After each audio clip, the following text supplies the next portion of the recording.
to the roundtable on BCC archives, especially archiving embedded community material, which is especially important at a time like this, a time of the pandemic and also racial justice uprisings and such.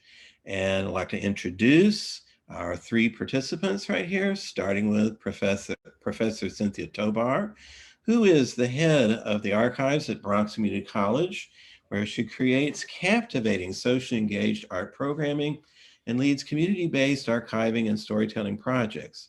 Cynthia has an MLS from Pratt Institute and an MA in politics from the New School of Social Research. And also we have with us Eric Silberberg, who is the Chancellor Felix V. Matos Rodriguez Award intern at the Bronx Community College Archives and is currently a graduate student in the School of Library and Information Science at CUNY Queens College. And also finally, Alexander Rettie, who is also an archives intern at Bronx Community College and a graduate student of CUNY Queens College, where he is studying library and information science with a certificate in archival science. All right. So whenever you'd like to start, folks, thank you very much. Thank you so much, Frank. We appreciate it and appreciate everybody showing up for our session. I know there are a lot of really interesting panels happening consecutively, so hopefully we will try to make it worth your while for those of you who are attending. I'm going to share my screen right now. If you'll bear with me while I transition to this. Great. So I wanted to open up by first mentioning that the Archives is a place that's committed to fostering authentic work that honors the people, places, and communities in the Bronx. The BCC Archives is committed also to collaborating with the public more broadly to support research with its archival holdings. So using the archives as a starting point for community outreach, this session, we hope, will provide us with an opportunity to learn about how we can embed archive-based teaching and learning in tandem with public engagement efforts that we've been doing so far this semester. So I wanted to open up the frame of the presentation and the talk today by introducing some of the archival institutional outreach initiatives that we've participated in since we've been under lockdown. We currently have two initiatives that emphasize the importance of this embedded knowledge of the communities that we document, as well as explore how technology can assist the archives in cultural production and digital stewardship of our collections. So when doing this type of institutional outreach, and this can be applicable outside of the archives, obviously for faculty who are interested in forming partnerships with folks within the community or any type of institution, the first step is to do that outreach to who you anticipate will be that institutional partner. Being that we were in lockdown and everything had to be virtual, it was really as simple as just drafting up an email to the folks that I was interested in participating and collaborating with, and to schedule a follow-up phone call or a Zoom meeting to meet these collaborators and propose my pitch, which was to begin a collaborative effort like I had seen with Brooklyn College in the case of the Journal of the Plague Year COVID-19 Archive Initiative. And I proposed to them that, you know, we are also a CUNY institution and we would love to partner with them to contribute to their ongoing archival efforts. And it was as simple as that. We were able then to open the floor to discuss and determine expectations and outcomes for this collaboration. And it was basically the same approach that I applied for Urban Archive. I was a subscriber to their newsletter. I literally just emailed their info@urbanarchive.com email, and that opened up the doors as well. And they were very eager to participate with us. And that sort of opened the floor. It's really about doing the work of doing the research, of getting to know your community and seeing who you think would be a good partner to highlight the kind of work that you're interested in doing. And for us, the archives are my operating method was to just see, like, how can we, rather than reinventing the wheel, how can we activate the knowledge that's already existing in our communities by bringing in other stakeholders who already have the technical infrastructure that we at BCC don't economically have at our disposal, and what can we have to offer in return in regards to amplifying and centering the voices of our Bronx Community College students and faculty. The second step, when we're thinking about institutional outreach at the archives, is planning with the partners and the actual practice of collaboration. So this sort of entails collaboratively thinking about objectives and what you hope to accomplish with the results that include a background of the archival collection that we wish to highlight. In the case of Urban Archive, it was obviously the Hall of Fame archival images that we had up until that point digitized about only 200 items. Now we're in the process of a much more large scale digitization project, which will include many more items. But even with that small little sample size, we were able to reach out and think about, again, amplifying that rich content that we had to share with other cultural heritage institutions across the city, such as NYPL, the Museum of the City of New York, the New York Historical Society, and the list sort of goes on with their prominent list of community partners, which Eric will be speaking about later in the presentation. With the Journal of the Plague Year, this meant signing up to join their community town halls, getting cross-trained in using their Omeka S platform and curation process. And going back to Urban Archive, this meant us submitting those Hall of Fame images to them so that those images can be uploaded onto their GIS platform for display and for cataloging. And then we signed up to get trained in the use of their portal as well as their blogging platform to create these unique entries, which we'll be talking about later in the presentation. The third step in regards to institutional outreach for the archives consisted of, again, now that we have those partnerships, we put all the pieces in place. Now let's start doing that archival development. And by archival development, I'm thinking about the collection development as well as just the development of those community and public engagement ties that really help to activate and make these vital collections useful for not just teaching and learning, but for research and scholarship. So thinking about also devising and creating and drafting, and Alex and Eric have been instrumental in helping me this spring semester in drafting up the user manuals.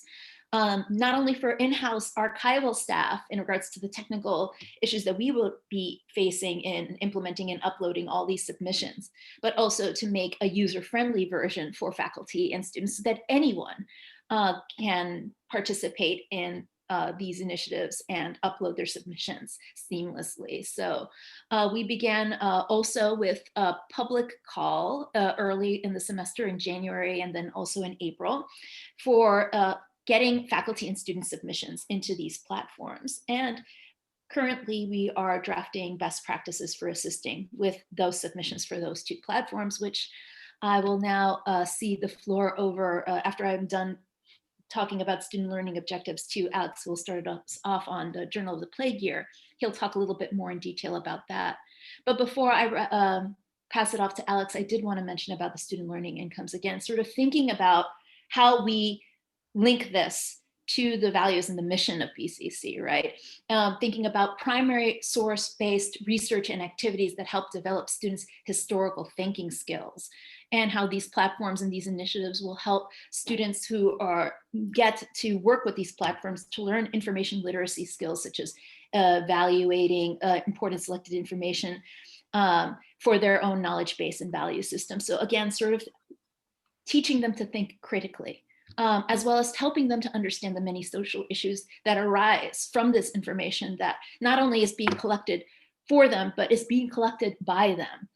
And that's the hope, again, sort of like bringing back that empowering element. So it's not just us archiving and curating for the student, but also flipping the script and having the students also inform the collecting process by participating in the kind of submissions that they envision encapsulate this historical moment that we're living in right now during the pandemic, as well as taking a fresh look at the history of the city geographically, architecturally, and culturally through the Urban Archive Initiative, thinking about how do I see my neighborhood? How do I see my city?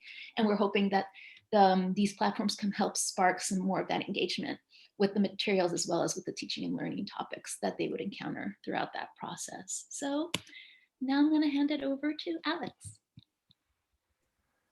Hi, everyone. I want to thank everyone for being able to come out today and see our presentation. My name is Alexander Rettie, and I am the intern assigned to the Journal of the Plague Year project. This is a curatorial collaborative launched by Arizona State University, as Cynthia had said. And as a result, we are kind of sub-consultants on a much larger project. We're interacting with many different institutions and many different stakeholders who are all trying to get their stories of the COVID pandemic out there. And so when we got tasked with this project, we sort of asked ourselves and asked our stakeholders, why us? What makes us so special?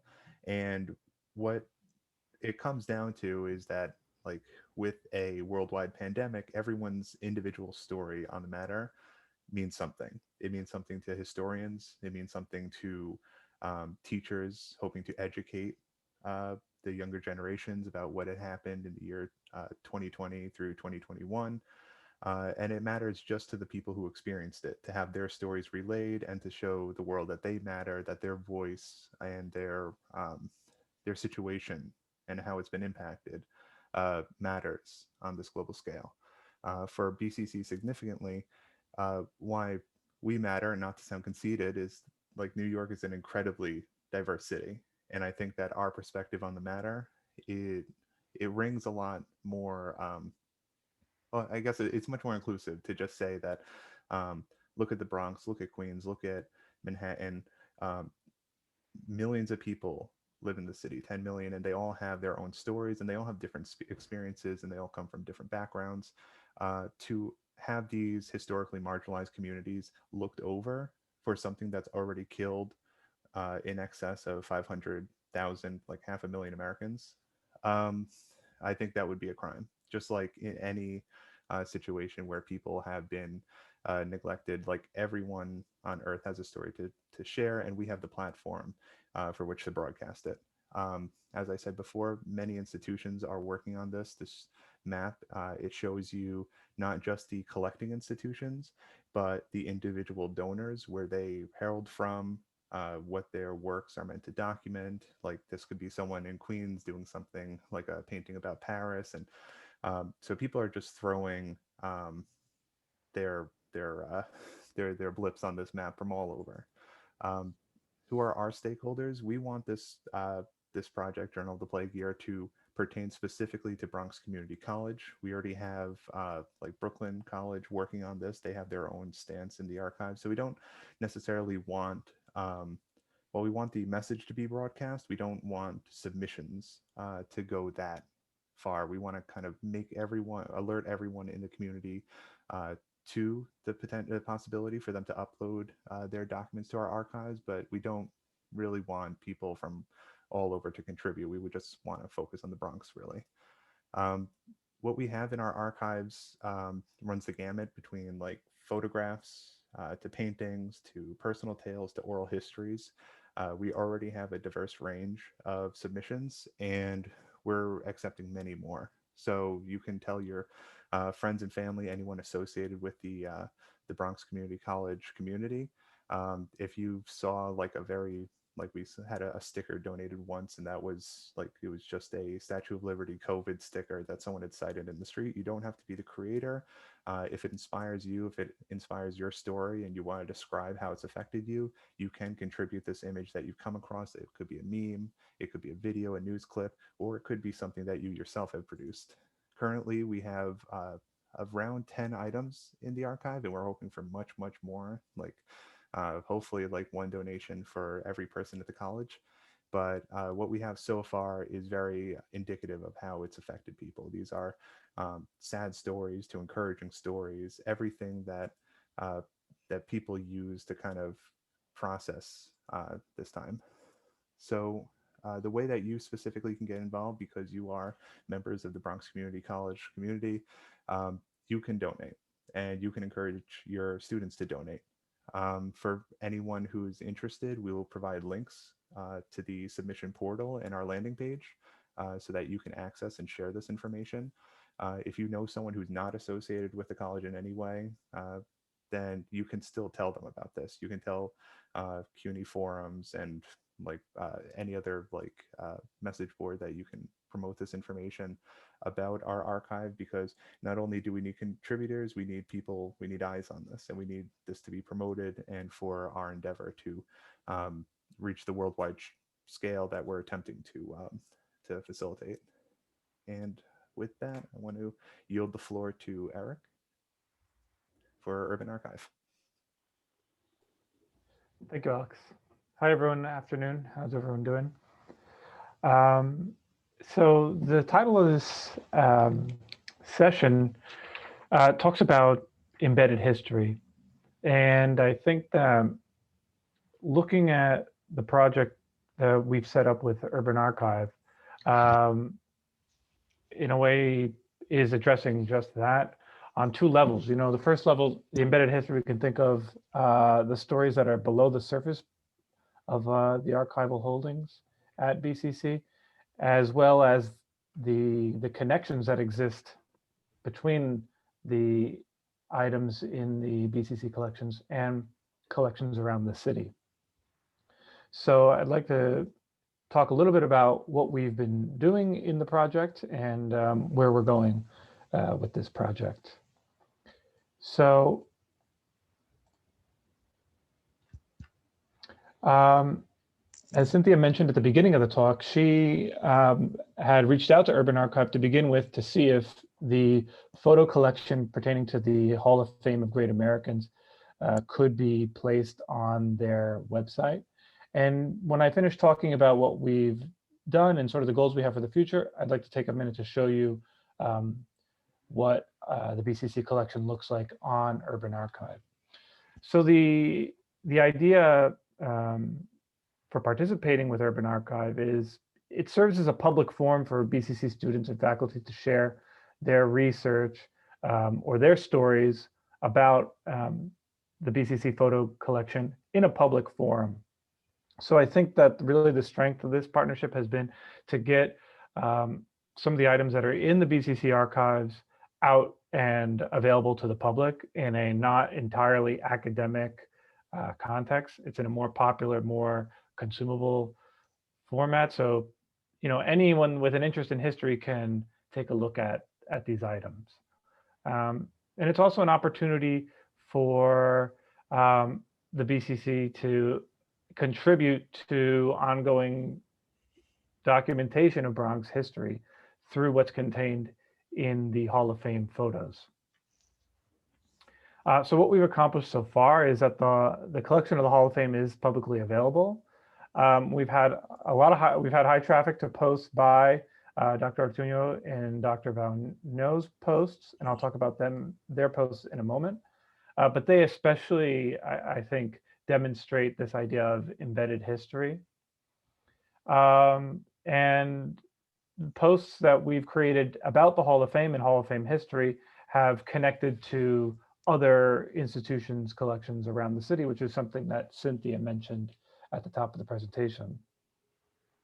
And we've also received a lot of really good press from Urban Archive, and they've done a great job in promoting the posts and the photos that we've been uploading.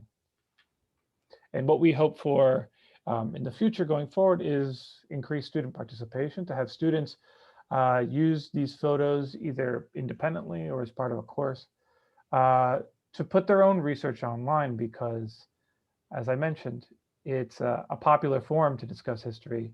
And as we're kind of titling the project, Make Your Mark on History. So opening up the ability of students to comment on history, to share their understanding of history as it pertains to their neighborhood, to the borough, or to the city in general.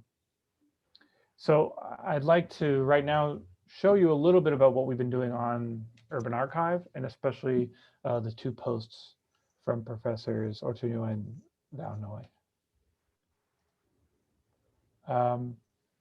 When you go on to Urban Archive, there's two ways you can look at our activity.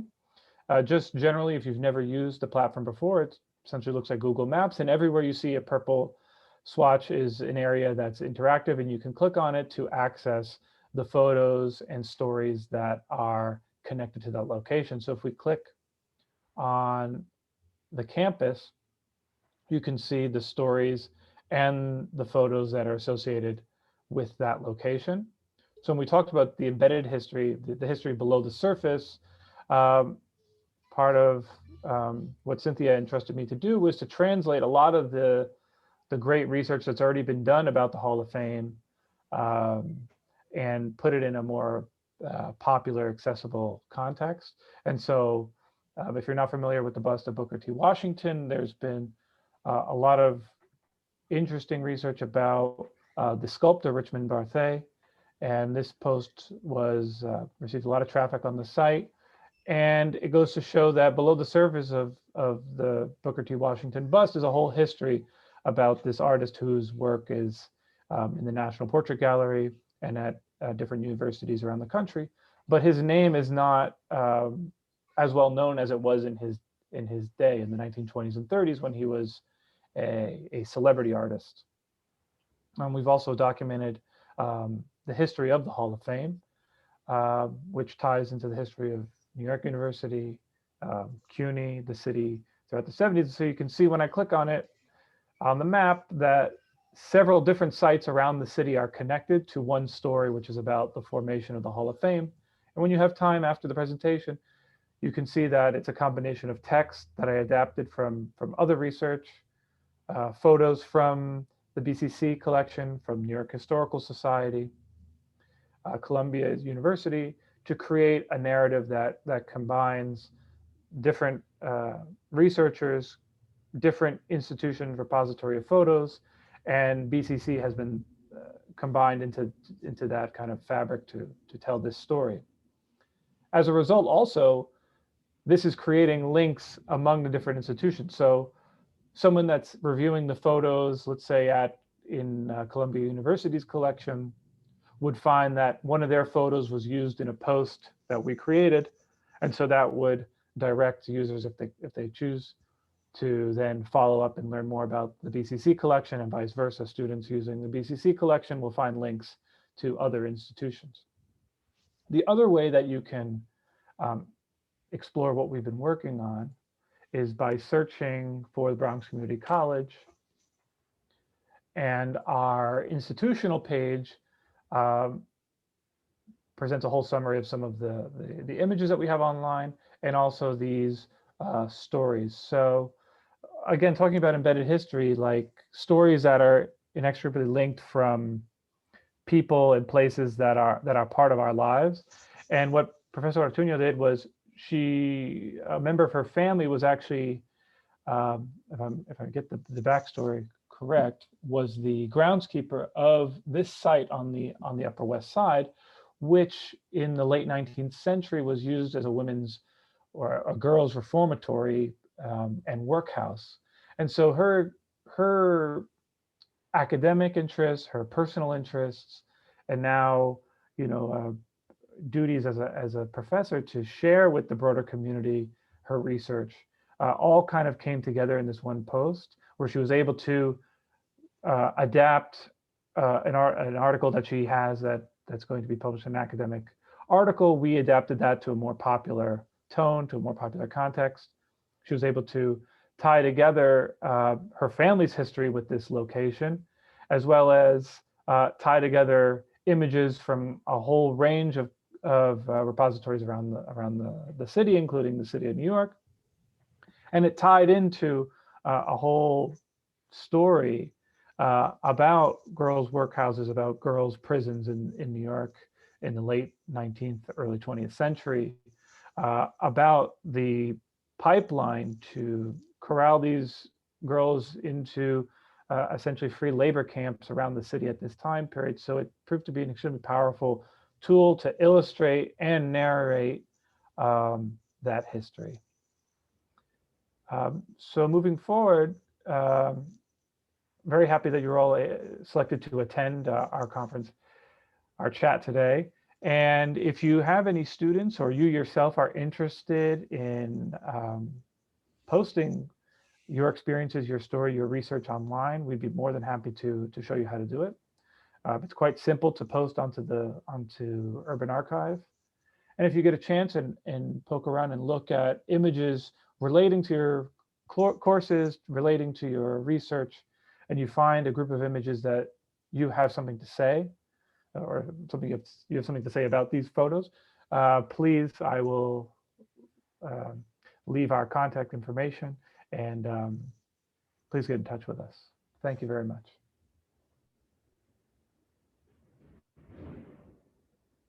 hand it back to Cynthia. I bet.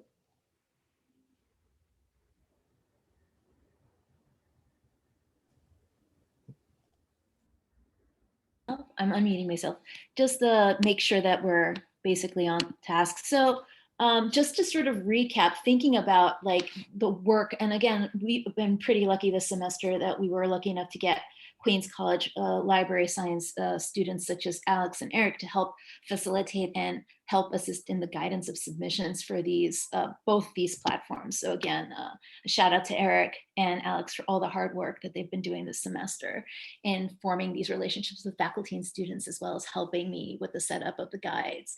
But thinking about both the Journal of the Plague Year, COVID-19 Archive, and the Urban Archive partnerships, thinking about alternate ways of using place-based learning, especially because we've been isolated from one another and working within these virtual realms. We've been working to, again, sort of foster this sense of community so that we're not feeling so limited during this really critical time. But it's also an excellent way to make our archival collections more widely available to the general public, as well as to scholars and researchers. In establishing these institutional partnerships with both academic collaborations such as the University of Arizona or Arizona State University, who got through Mellon funding, were able to set up their original Journal of the Plague Year COVID-19 archive, to a technology nonprofit such as Urban Archive.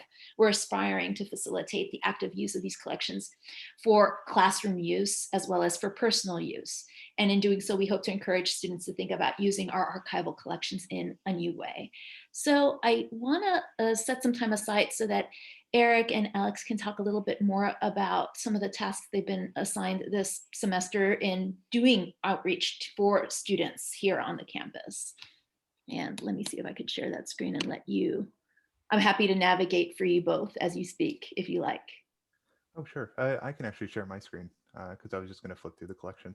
No worries.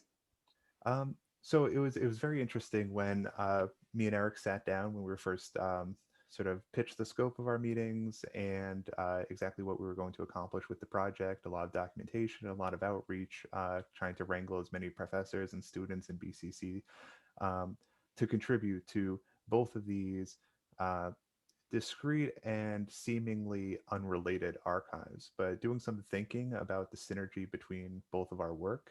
It was very interesting to see that an archive about a global virus and an archive about old buildings oddly have a lot of overlap.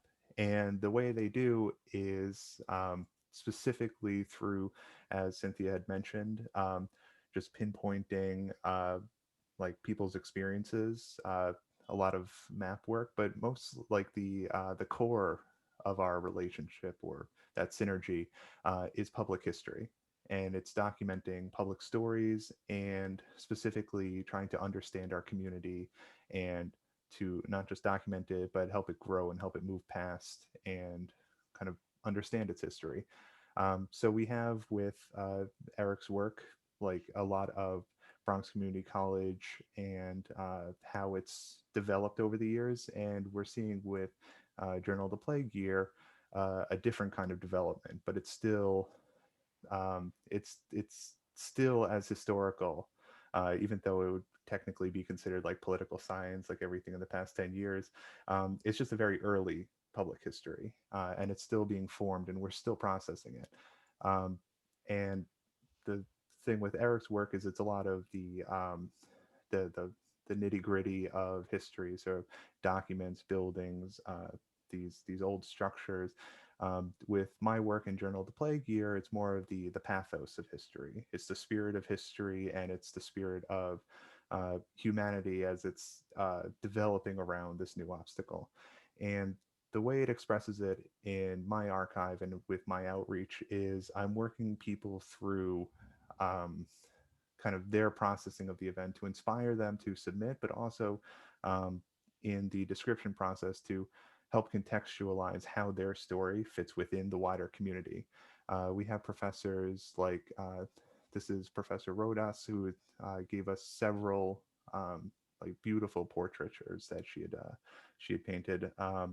We also have submissions from Professor Ballenstein, who is currently doing a lot of oral history work, interviewing people in the community and getting their story, how they've adapted to these changing circumstances. We have as it stands, like we do have a diverse selection of things.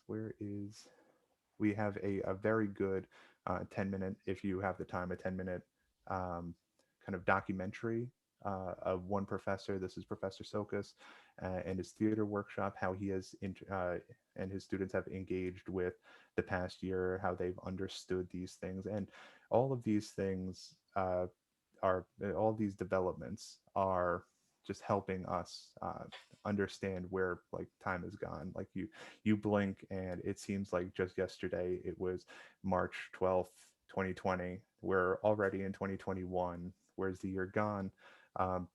This is sort of at least my work, the recent history with Eric, and I'll yield the floor to him. He'll talk about sort of how the ethos of his project kind of melds with mine, and it's just going a little further back. It's going before the year 2020, and how Bronx has been processing history since it was first established as a community. Alex, I think you very much addressed it. I don't know much else to add on. I'll say that maybe talk about how we've been tying together different threads, because I wouldn't say that what we've been working on is entirely new. What the aim of the project has been is to tie together academic articles, the BCC collections at other institutions, and the expertise of the professors in creating the posts and the descriptions that we've put up on Urban Archive. The hope is, there's a whole range of people that use Urban Archive. It's not specific to one area of the city or even to the city itself.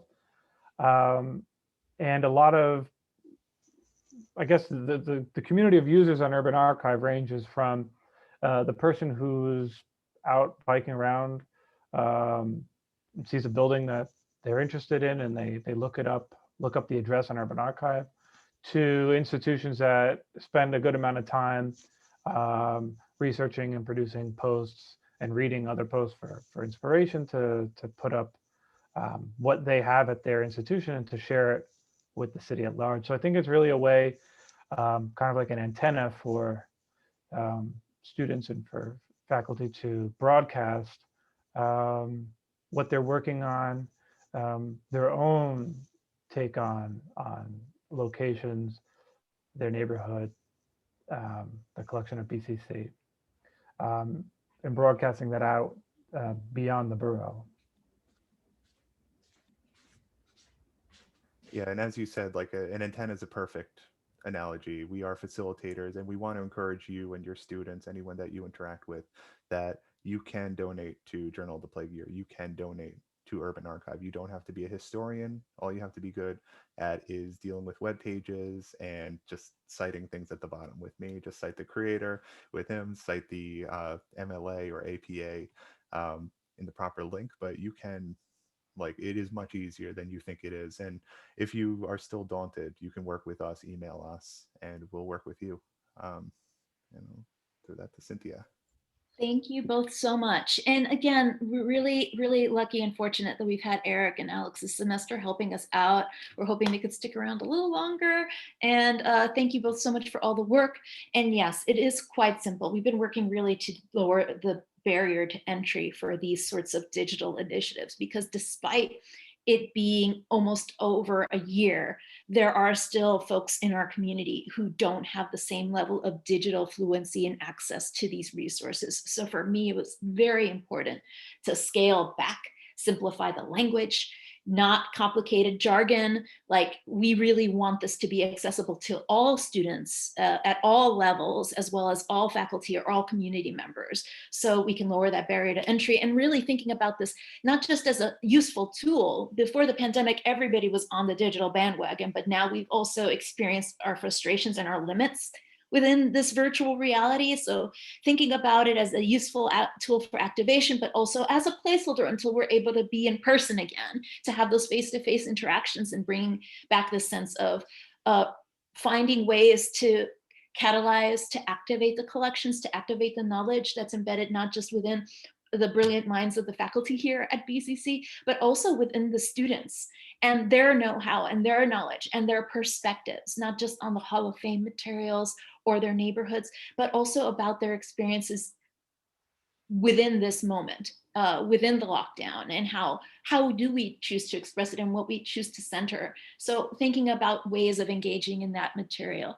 I'm going to open it up now to questions and answers. And Eric, there was one question for you from Professor Tobar Rothenberg around the Urban Archive. So I'm going to let you, Professor Rothenberg, if you would like to unmute, please feel free to chime in.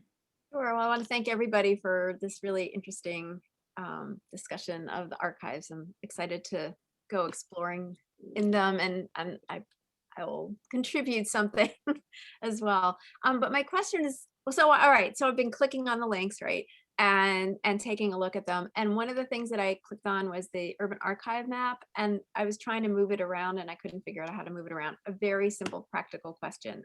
I couldn't figure out how to move the map. Sure. No worries. I'm going to stop sharing my screen so you could go ahead and demonstrate, Eric, if you feel like.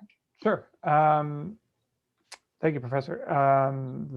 Well, two things. One, it works on, if you go on your phone, you can use it on your phone. I think it handles a lot like Google Maps. Use your fingers to, spread it apart, to zoom in, and push it together to zoom out. I was And on my then computer, and I on the couldn't computer, find sure. it. So on the computer, I can show you a little. There's a couple things you can do to move north, south, east, west. You just click and drag. And then to zoom in and out, you can use the wheel if you have a mouse, or if you're on a trackpad, you can just hit the plus and Pretty minus. easy. I was like Yes. thinking it was 2 fingers, so I couldn't figure it out. If you're using the trackpad, right? Yeah. Yes. Sorry. No, not a Very problem. practical little question there, but thank you. Great. And we have the next question from Professor Culkin in the chat. Hi. Yeah, it's sort of more of well, I'm having all the students in my 3 History 20 sections are going to be asked to submit to Journal in the Plague Year, and Cynthia, you've already been helping me with this. I guess I have 2 questions. One, for me, they're writing a little essay about what the image is, just like 250 to 400 words. I wasn't sure if they should also submit that or just submit their sort of archival. As I have it structured right now, they're going to submit whatever source they've selected to Journal of the Plague Year and answer the questions there, and then submit the essay to me. And I don't know if I'm going to be comfortable requiring them to submit the essay to Journal of the Plague Year, but I didn't know if there would be a space in which that might be useful if they want to submit it. I don't think they should have to have that be public, but some of them might want to, and it might be useful. So I guess that's one question. And how would be the best way for them to do that, like with the image or whatever it is they're submitting? So as long as they're comfortable with it being public, they can do it. There's also a capacity within Journal of the Plague Year to make anonymous entries, which I'll let Alexander give you a demonstration of. But as long as the students are content, either they can post it, not post it, or post it anonymously. Okay. And I did tell them about anonymous, because I do feel like students can't be required to make their name public, but I think many of them will be comfortable with it. But I just wasn't sure about the essays. The documents I think they'll be comfortable with. Absolutely. No, that's a very fair concern, because you also don't want to put people on the spot, especially if you're sharing other people's work. If you yourself are the contributor and you want to cite a creator who doesn't want to be their information revealed. Just to take you through the share your story form. it's a fairly simple sheet, and it's made so because the archive itself is extensible. So not to scare anyone off, but you submit here, and this is what we wind up seeing. After you submit your form, we're basically just given all of your information distilled into basic metadata. And that metadata we're going to use to contextualize the document further, adding information that the contributor may not have uh, like thought to add, or not that it's not necessary, but it's just a lot of it helps archivists understand this work. So the essay that you attached to whatever document that they're submitting, Mhm. it can be placed within the description field. So Okay. if you were to, yeah, just submit anything, um, you would want to tell us a story, title it. All these things are really up to you. Okay. And after you submit, um, it it would help if your students, even though they submit anonymously, they provide us an email. Mhm. Um, so with this information, we're pretty much going to follow up with anyone who submits. If there's not enough information, or if we just want a little bit more context to just like flesh out this document, or if you wanted to add a transcript, all this stuff, we basically work with you immediately after submitting. Okay. And everything you put on that form doesn't need to be made public. So we do allow for embargoes to be put on your submissions if you want to wait a month, in case, like, let's say you were documenting a crime in progress or whatever, and you want to evade the statute of limitations. That's a extreme example, Yeah. but you can put embargoes on the document that you're submitting so that it releases after a month, a year, etc. Everything that you do put into the metadata, it has this visibility field, so we Mhm. can make it private. If I was to press this button, suddenly none of the public will be able to see the date it was created. Mhm. And we can do that for the creator, making them anonymous manually, Mhm. or the contributor. Any information you feel you don't want shared publicly, we can work with you. It's just important that you attach your email to the submission form so that we can Okay. contact you. So I should let the students know that they will be getting, you will be following up with them, and that in that process, they can identify things they don't want public. Absolutely. I'm afraid this is going to be a logistical nightmare. It's like 65 students, but uh, we'll see how it goes. We'll get And through no, it. I think it'll be fine. Yeah, it's our And, job to process it. and it's in the context of they've been reading primary sources all semester, so it's in the context of like you are creating primary sources for historians of the future. That's how they've been asked to think about it. So, okay, thank you. No worries in the least. Are there any other questions? If not, what I'm going to do is I'm going to do a plug for another initiative that we have going on at the archives, and just wrap it up there because I also want to be sensitive to the time. We currently have another partnership collaboration with Photoville through the Community Board 5, Friends of the Aqueduct Walking Group, History Working Group. This is, again, the idea of tapping into that embedded community knowledge, thinking about the perspectives and visions of the neighborhood through the community's eyes. So we are collaborating at the archives with, we have a fellow, Jackie, who is a BCC graduate. She's helping us over through the summer in collecting archival images from local repositories throughout the city, Bronx County Historical, New York Historical Society, Museum of the City of New York, to get archival images of the Aqueduct Walk University Heights neighborhood, as well as collecting from community residents, any snapshots or family photos or local personal photos folks have of that area, to document the history of the Croton Aqueduct Walk and how it traverses through the Bronx up until Upper Manhattan, and thinking about that interesting walking tour aspect to it, for it to culminate into a physical exhibit that will be taking place across the street from our campus on the Aqueduct Walk Park, on the cubes. So if anybody's ever participated in Photoville in the past knows that they usually take the trailers. This past year, because of the pandemic, they've, in lieu of the trailer trucks or containers there, they've made these physical cubes. And so they will be imposing the photographs on these cubes so folks can actually circumnavigate and see and participate and contribute. So these are community source, community curated exhibits. And so this will be going out in BCC blast soon in early May. We highly encourage folks to pass this information along to their students. And if they have entries they think would be interesting to submit, we'd be happy to include those photos as well. And if there aren't any more questions, I'm double checking the chat. Yeah, that's about it. Thank you all so very much. Frank, was there anything else we needed to do for? That's it. Yeah, officially the time goes to 1:10. So, you know. No worries in the least. Thank Okay. you all so much. Thank you very much, Thank Frank. you. Thank you, everyone. Thank you. Thank you. Thank you. Very interesting.